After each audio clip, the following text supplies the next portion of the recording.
तर आणखी एक महत्त्वाची बातमी समोर आलेली आहे। मंत्रालय परिसरामध्ये पोलीस सुरक्षा वाढवण्यात आलेली आहे। आताची महत्त्वाची बातमी, मराठा आंदोलनाच्या पार्श्वभूमीवर ही खबरदारी घेतली जाते। मंत्रालय परिसरामध्ये पोलीस सुरक्षा वाढवलेली आहे। जे कर्मचारी येत आहेत त्यांचे ओळखपत्र तपासलं जाते आणि त्यानंतरच त्यांना त्या संपूर्ण परिसरामध्ये प्रवेश दिला जातोय। मराठा आंदोलकांना रोखण्यासाठी कुठलाही मराठा आंदोलक त्या परिसरामध्ये शिरू नये यासाठी पोलिसांनी ही खबरदारी घेतलेली आहे।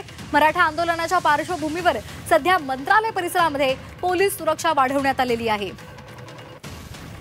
या संदर्भात अधिक माहिती देतात आमचे प्रतिनिधी मनश्री पाठक। मनश्री, का अधिकचा तपशील आहे सध्या?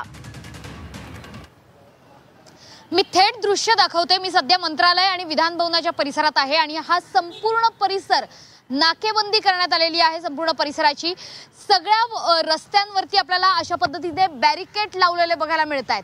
अगदी तुम्ही चर्चगेट कडून येणार असाल किंवा सीएसटीच्या मार्गाने येणार असाल तरी सुद्धा या ठिकाणी बॅरिकेड लावलेले आहेत आणि मंत्रालयाचा संपूर्ण रस्ता मोकळा ठेवलेला आहे। हा मंत्रालयाचा मुख्य रस्ता आहे, मंत्रालयाच्या मुख्य प्रवेशद्वारासमोरचा, आणि जर त्याच्या मंत्रालयाच्या समोरचे जे मंत्र्यांचे बंगले आहेत त्या समोरचा रस्ता सुद्धा मोकळा ठेवण्यात आलेला आहे। त्या ठिकाणी सुद्धा एकही मराठा आंदोलक येऊ शकणार नाही अशा पद्धतीने बॅरिकेडिंग करण्यात आलेली आहे। इतकंच नाही तर जर समोर आपण बघितलं म्हणजे चर्चगेट कडनं येणारा जो रस्ता आहे त्या ठिकाणी सुद्धा आपल्याला बॅरिकेडिंग केलेली दिसते। मरीन ड्राईव्ह कडनं येणारा रस्ता आहे त्या ठिकाणी सुद्धा बॅरिकेडिंग केलेली दिसते।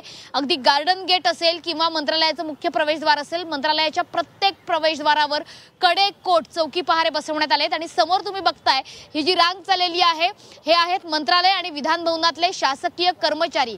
त्यांना सुद्धा ओळखपत्र दाखवल्यानंतरच आता या संपूर्ण परिसरामध्ये प्रवेश दिला जातोय। एकाही व्यक्तीला विना ओळखपत्राचा प्रवेश दिला जात नाहीये। इतकंच नाही तर एकाही व्यक्तीला आपलं खाजगी वाहन आज या परिसरात घेऊन येता येणार नाहीये। त्याच्यामुळे ज्या गाड्या असतील, वाहनं असतील शासकीय कर्मचाऱ्यांच्या, या सुद्धा त्यांना बाहेरच पार्क करायला सांगितल्या जात आहेत। प्रत्येकाचं आय कार्ड तपासलं जात आहे। साध्या वेशातले पोलीस सुद्धा तैनात करण्यात आलेले आहेत आणि प्रत्येकाचं आय कार्ड तपासल्यानंतर हा खरोखरीच शासकीय कर्मचारी आहे का हे तपासल्यानंतरच त्यांना चालतच आतमध्ये प्रवेश दिला जातोय। त्याच्यामुळे साधारण 2 ते 3 किलोमीटरचा हा परिसर आहे ज्या ठिकाणी संपूर्णतः नाकेबंदी केलेली आहे पोलिसांनी। पुन्हा एकदा मी दृश्य दाखवते की मंत्रालयाच्या समोरचा परिसर, त्यानंतर पाठीमागे आपण गेलो तर विधान भवन आहे। विधान भवनाच्या परिसरात सुद्धा अशाच पद्धतीची नाकेबंदी आपल्याला बघायला मिळते। एकाही व्यक्तीला, एकाही गाडीला या ठिकाणी सोडलं जात नाहीये।